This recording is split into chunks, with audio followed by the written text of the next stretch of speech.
responding to the recent statements and pronouncement made with respect to the issuance of an alleged warrant of arrest by the International Criminal Court, and whether or not the recently released rules by the Supreme Court on extradition do apply to this particular matter.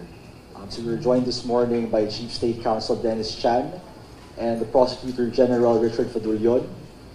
So without further ado, I would like to give the floor to Chief State Dennis Chan for statements with respect to this issue. Thank you, Prosecutor Polo. Good morning to everyone. Thank you for coming all the way here to BGC. Over the weekend, there were reports circulating that the ICC has issued a warrant of arrest against Senator De La Rosa.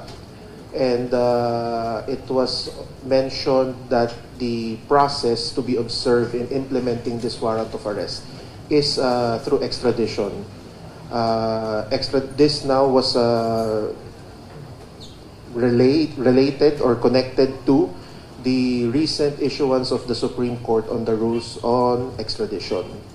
So we are just here this morning to address and clarify any misconception that may be had on the matter, and that under RA 9851, the state has two options available to it. That is extradition and surrender.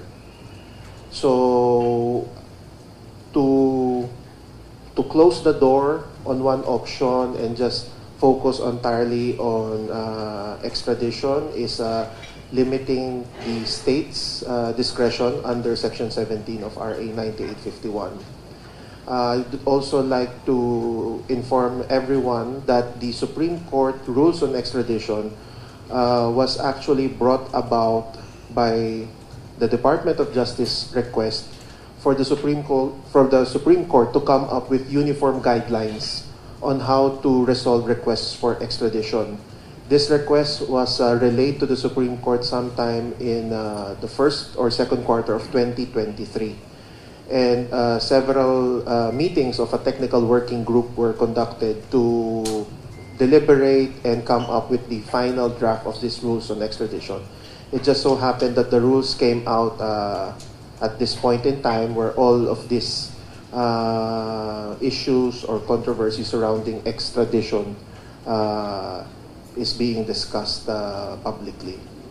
So, with that being said, I know you have more questions than you would want to listen to me. So I would just open the floor for questions. Maybe Polo, you can. So we will be accommodating a few questions given the Chief State's time restriction. So any questions from you, please? Yes, ma'am. Hi po, Young Bon from Rappler. Good morning. Sir, is the Philippine government decided that what it will implement is the surrender? Just like what you did with former President Duterte, like sure na kayo na you will do the same thing? At this point in time, the state is seriously studying all options available to it. We are not closing the door on extradition or surrender per se. And until now, we have not seen nor received a copy of this ICC warrant of arrest. So, lahat to in the theory space pa lang tayo. What we in the Department of Justice just want to come out in the open and explain that there are two options available to the state under RA 9851. And that is extradition or surrender. Yes, ma'am. Sir, can you? I'm Sandra Aguinaldo from GMA 7. Sir, can you clarify? Are we saying that the arrest warrant is not yet confirmed? And also, sir, have you heard from Senator Bato? Would surrender be in the works at the moment, sir? Yeah, we have not seen nor received any copy of this ICC warrant of arrest.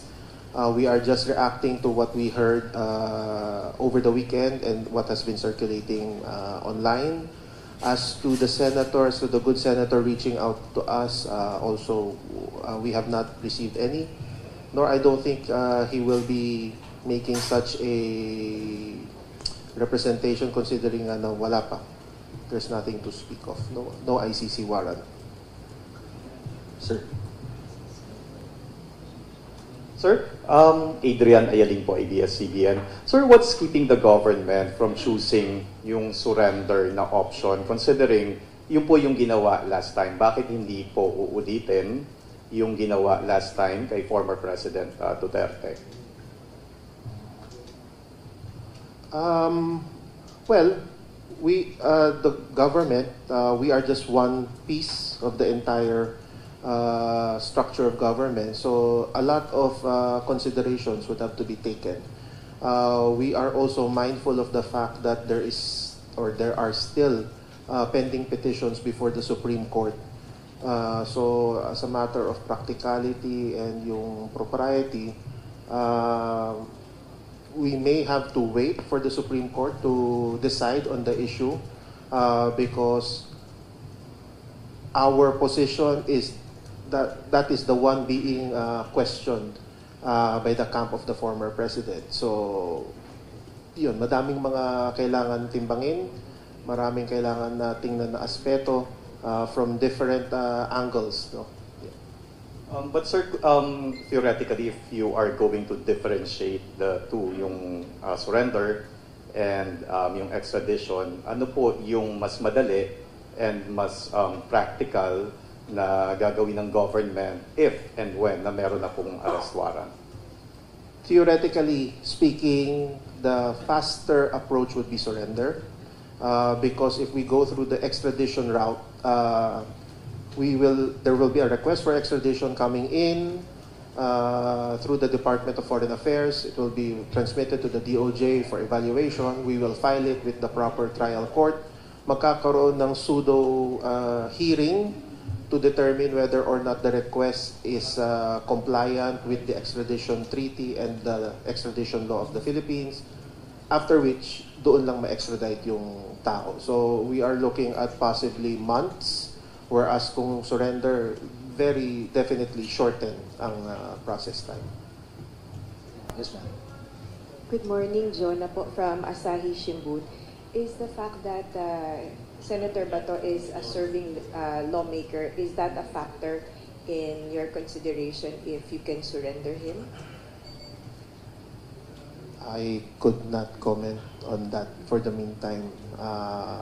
We are just looking at the legal aspect, but possibly worth considering yung puntong yan that the senator is an incumbent senator. Is there anything in Philippine law that prevents government from, surrendering or giving up jurisdiction over an incumbent legislator or anybody serving currently in government? Can you clarify? Is there anything that prevents, is there anything written in our laws that prevents the government from surrendering serving legislator up to a foreign entity? Or is just that parang... Hello, good morning. Yeah, actually, there is, if you're talking about the possibility of the arrest and the possibility of probably having or raising the issue of immunity, there's no such thing as immunity even if you are a legislator. Now, of course, there are certain restrictions. If the penalty is more than 6 years in one day, then the same cannot be implemented during the time when Congress is in session. But certainly, there is no restriction as to the arrest if, for example, they are on recess.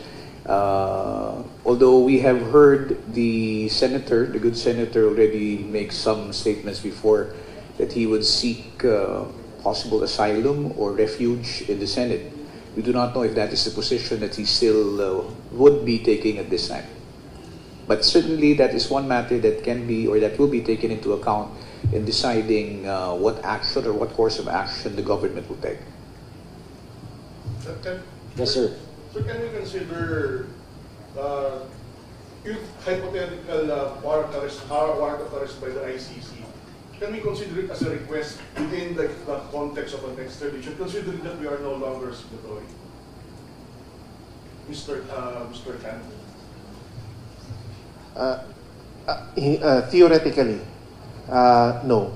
Because a warrant of arrest has a different purpose than request for extradition. There is a proper wording, template na sinusunod when it comes for a request for extradition. And may proseso din na sinusundan, which is you have to go to DFA also. So technical, the process of extradition is very technical. Kaya nga, there is also the other quote-unquote simpler approach of surrender under RA 9851. Just a few more questions. Yes, sir. Sorry, pa-clarify, Ian Lackey po of philstar.com. Pwedeng pa-clarify lang po. Possible, paano po magiging possible ang extradition in this case if the ICC is not a state party? Again, ICC, you're correct, ICC is not a state that will fall under the definition of a requested state under our extradition law. So, now ang question dyan is if they come up with a request for extradition, wala din tayong treaty to begin with ICC to process that. So, yun hanggang dun na lang ang sasabihin. Yes, ma'am. Sir, are you considering following Article 59 this time just to be prudent yung dadalhin sa competent judicial authority? And if you do, is that a unique process or are you automatically going for extradition pag dinala niyo na siya sa judge? As mentioned by Chief Chano, that was the route that was taken earlier when the arrest of former President Duterte was undertaken. But precisely because there are pending petitions before the Supreme Court that we want to be more circumspect in any action that we will be taking. We just do not want the government to be restricted in the options that it will have by saying that extradition is the only route. Because as mentioned also, extradition will take a longer time than you would if, for example, the option of surrender was taken into account. So obviously, at this time, we want to be more careful because the circumstances then and the circumstances now are quite different. At that time, there was no petition yet which was raised or filed before the Supreme Court. Now, courtesy to the Supreme Court, we would probably have to await, or we would prefer to await the resolution of the Supreme Court on the pending petitions before we can come up with a more definitive action. Sir, sorry, quick follow-up. Do you mean to say that if ever mas naunang i-transmit yung warrant of arrest or red notice at wala pang resolution yung Supreme Court, you would wait as in hindi pa i-implement yung red notice kasi wala pang resolution? Well, yan nga yung pinag-aaralan ngayon, kung anong gagawin kung halimbawa nandiyan na. Kasi right now, everybody's talking about a hypothetical situation. We've heard over the weekend about the warrant of arrest being issued, but we have yet to see a copy of the warrant. But then again, notwithstanding that fact, we are already in the process of discussing what course of action to take, whether it could be a prudent course to immediately implement the arrest, notwithstanding the fact that there is no resolution yet from the Supreme Court. What we're simply saying is that as far as the department is concerned, we would opt to have that resolution from the Supreme Court so that once and for all, at least it could be decided whether the first course of action undertaken by the government when the arrest of the former president was undertaken in March would be the correct course of action, or if there is any other option. If the court says it's extradition, then we will have to abide by the ruling of the Supreme Court. Hi sir, good morning po, Grant po from Bombo Radio. Sir, since we have information na nagsasabi na meron ng arrest warrant and yet we are saying na wala pa po. Sir, for the information of the public, kanino po ba dapat namin malaman or sa anong ahensya ng gobyerno namin malalaman kung meron ng arrest warrant na in-issue laban kay Senador Bato de la Rosa, sir?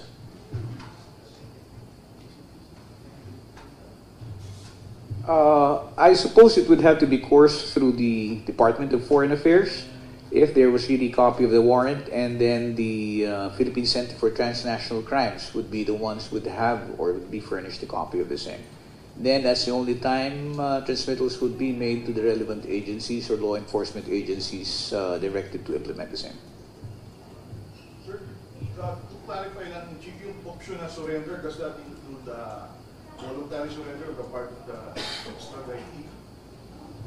Yes, that would be the easiest course. If, for example, there is a voluntary surrender on the part of the person requested, that would mean that it would be shorter and a much faster route than having to implement the warrant, look for him, and then actually put him under custody.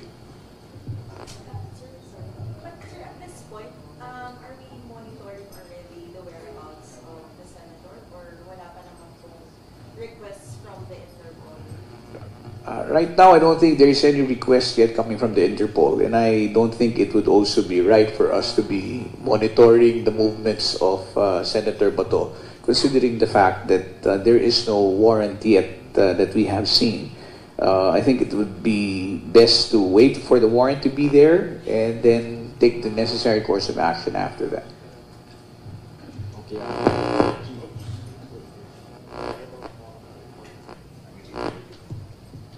Any more questions?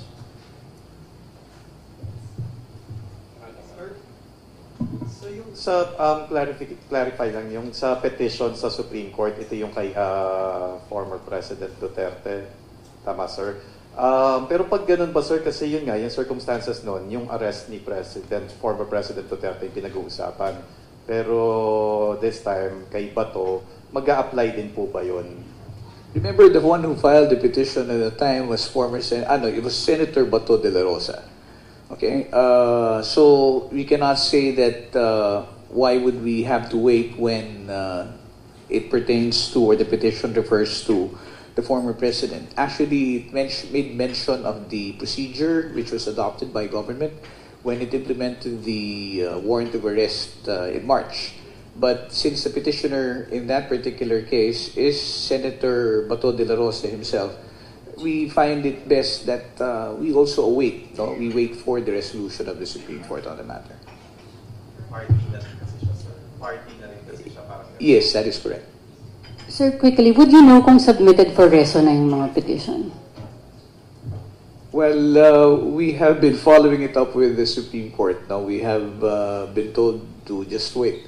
So I suppose all the pleadings that we were supposed to file had already been filed, and it's just a matter of time before the Supreme Court probably would come up with its own resolution. Sir, follow-up lang ulit. Parang you mentioned the word courtesy. Mas courtesy lang ba siya talaga? Or, kasi paano ba yun? Kasi wala naman TRO din. Parang for the public, ang iniisip is, kung wala namang TRO, bakit hindi gagawin? So, mas a matter of courtesy lang po ba siya? Or parang pwede rin ba na kung walang TRO, tuloy nyo lang po yung pag-surrender? Madali kasing sabihin na parang, since walang TRO, gawin din natin katulad ng ginawa natin dati. But remember, apart from the TRO, there was no petition that was filed yet. The petition was filed immediately after the transport of the former president to The Hague. So, seeing that there is this issue which was raised before the Supreme Court, seeing as it is that these issues are also taken up during the Senate committee hearing headed by the Senator Amy Marcos, we deem it prudent, to be a bit more circumspect and, better that these matters which have been raised, legal issues as they are, be first resolved before we take any appropriate action.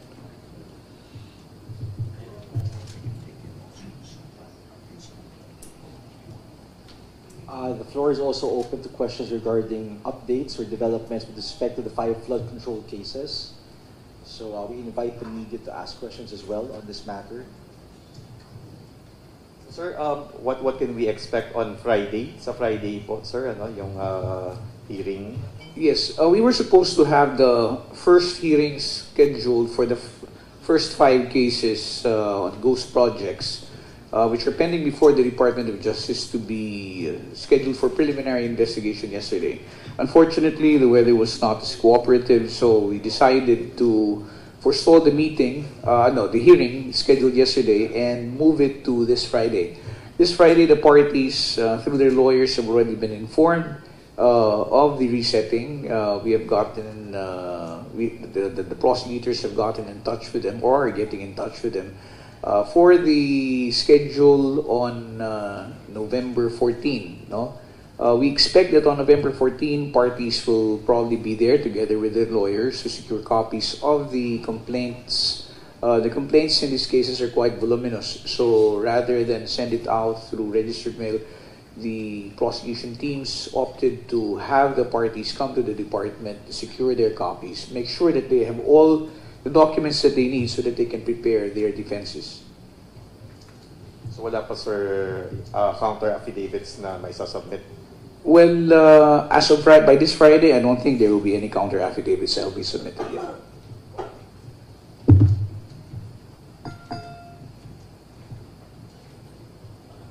Yes, anymore. As we've extended the time until 8:45, in case there are further questions.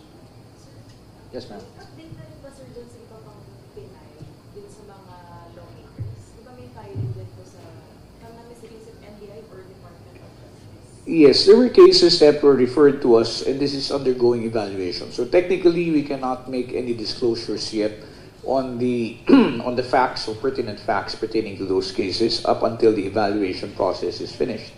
We expect the evaluation to be terminated within the week, and hopefully by the end of the week or by early next week, we would be able to make an announcement as to the additional cases that have been filed. We would also like to inform the public that cases have been filed for tax evasion against certain contractors, and all of these cases are now undergoing a preliminary investigation also in the Department of Justice.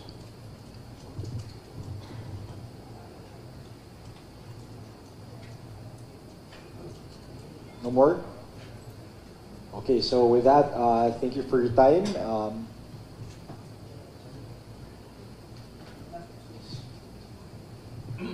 Yeah, sorry, before we close, I just remembered that I believe yesterday there was a press statement coming from Attorney Torion saying that surrender under Section 17 of RA 9851 is not yet self-executing. I think it's along those lines, which he said. So, just like to respond that it is the position of the department that that RA 9851 was actually the state's response to its becoming a member of ICC. So by virtue of the state of the Philippines then acceding to the ICC, Congress intended the provisions under RA 9851 to be self-executing. So yung Section 17, which says that the state, or in the interest of justice, the state has the option to either do extradition or surrender, that in itself is already self-executing. If we will follow the ruling of the Supreme Court on the Manila Prince case, if I am not mistaken, on what are self-executing and non-self-executing provisions. So yun, that's all. Thank you. Sir, mas simple lang, self-executing is parang diretso, pwede na. Pwede na. Like the anti-dynasty law, hindi siya self-executing. It needed a subsequent act of Congress to become self-executing. So, sa surrender or sa RA 9851 naman, it is already self-executing. There is no more need for subsequent legislation to fill in the gaps, so to speak. Pwede magpahabol, sorry. Sorry sir, balik lang ulit dun sa extradition thing.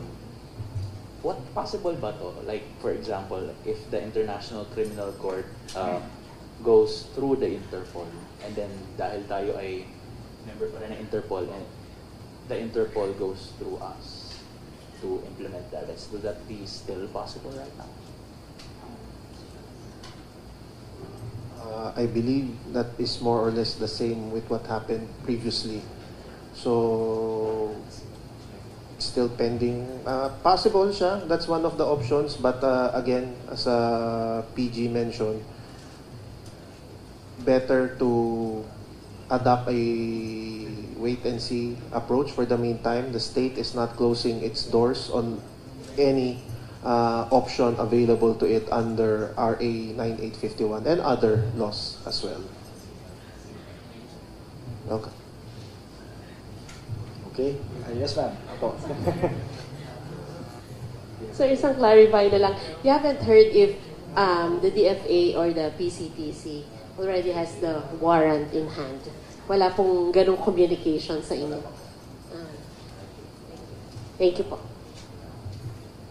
Sige lang po. Sir, pag ganyan ba, automatic yung, sorry, sila lang ba yung PCTC or parang because I understand council and the DOJ is part of the council. May ganun po bang parang sistema na informed din kayo agad or dadaan muna talaga sa DFA and PCTC?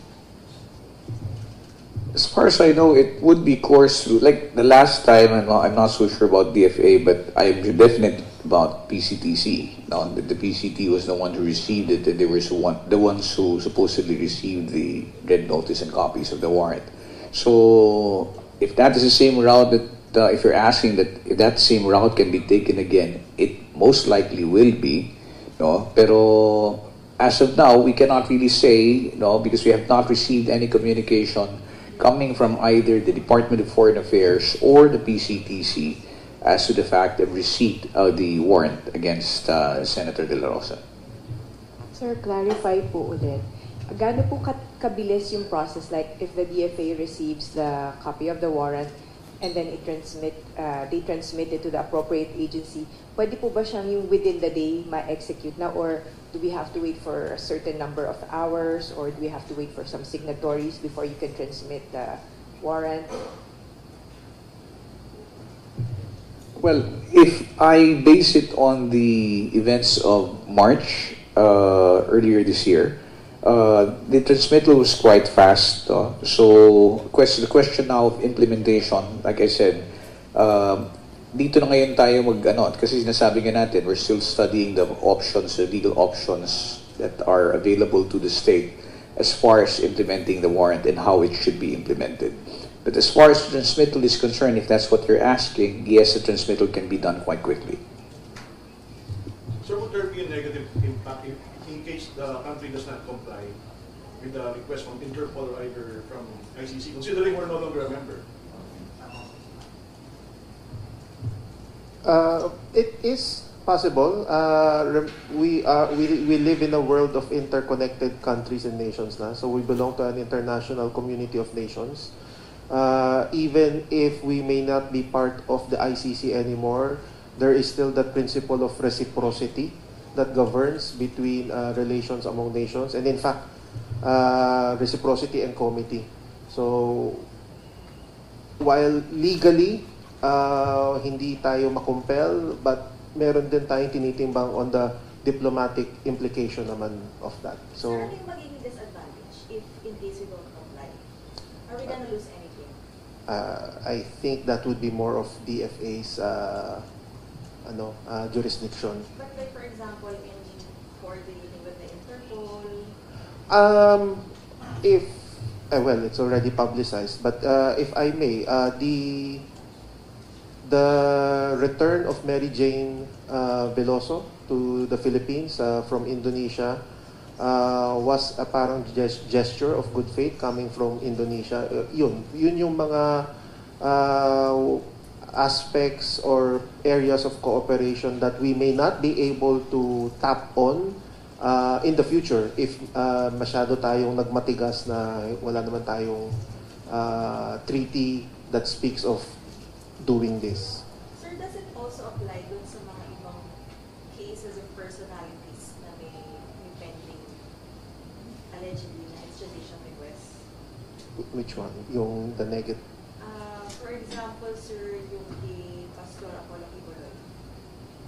Does it also apply, sir? For example, if you don't comply with that? Because in the past, nabalita nga rin, sir, na meron daw allegedly Wait. Okay.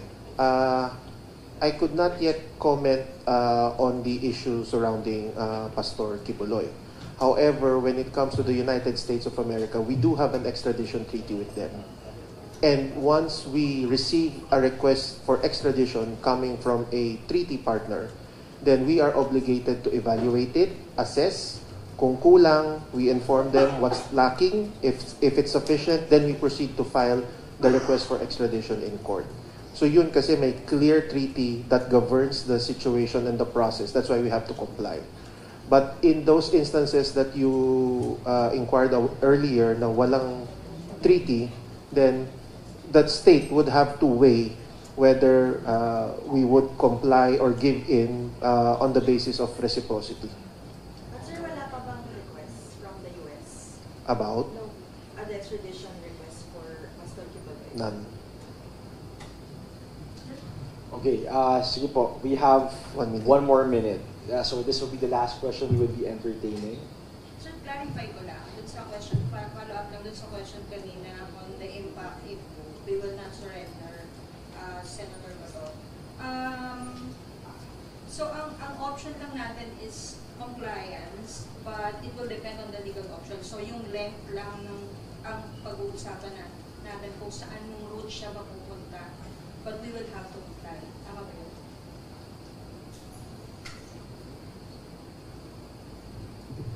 Yeah, I believe we will have to comply. You're correct in pointing out that one of the possible effects would be, or one of the possible situations would be just determining the length of time when it would actually be implemented. Kasi depending on the route that you will take, nabanggit na nga kanina, kapag extradition, it takes quite some time because you still have to go through a trial, whereas a surrender would be immediate. So again, no, in as much as there has been no decision yet as to what route to take or what option to take, no, and as much as we have not yet received or seen a copy of the warrant, that's everything is still there. No, these are still options which are still being considered. Okay, so with that, thank you everyone for your time and patience, and good morning to all.